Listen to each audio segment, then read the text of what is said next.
Welcome ulit sa bagong video natin. And syempre, ang pag-uusapan natin is may kinalaman pa rin sa dilata at kung paano pipiliin kung sulit nga ba yung kukunin nyo kung naghahabol tayo ng protein.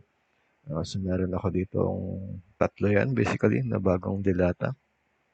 Yung una is yung Argentina beef loaf. Syempre beef loaf, nakakalain natin is sulit sa protein na yan kasi may beef na salita. Pero kung check natin, ayan, meron lang tayong 3 grams of protein na ilang servings lang na parang sa tingin ko is parang di siya sulit, no? Then yung isa naman, ayan, so meatloaf din. No? And meat, so parang karne. So, pag hindi nyo alam tumingin na nutrition facts, is mapapeke din kayo. So, meron lang siyang 2 grams ng protein. Imagine, no? Meatloaf pero 2 grams lang yung kanyang content. And then yung last is yung Vienna sausage, which is para sa akin is hindi pinakasulit kasi 4 grams lang yung kanyang protina, tapos 1 serving lang. Pero syempre, kakainin ko pa rin yan.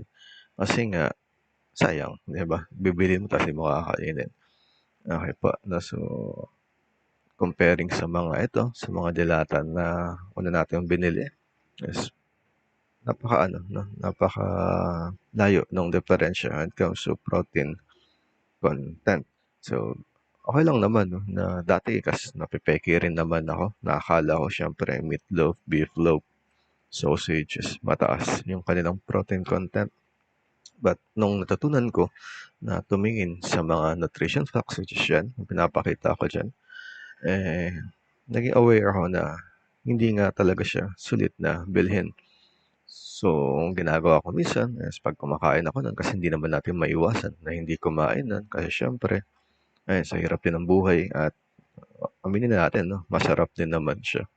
Ang ginagawa ko minsan is hinahaluan ko na lang ng itlog. Pero kung iisipin, what not, bumili ka na lang ng itlog tapos tuyo, or dilis. At least, alam mo pa na isda pa rin yung kinakain mo.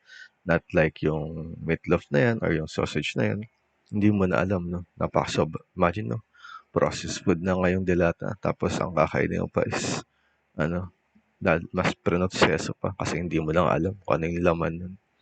So, ayun lamang, So, sana may natutunan kayo and ugaliin natin tumingin sa nutrition facts lagi para alam natin kung ano yung ating kinakain, kung sulit nga ba or hindi. So, I hope na may natutunan kayo sa video na to. And thanks for watching. Like, share, and subscribe po. Salamat!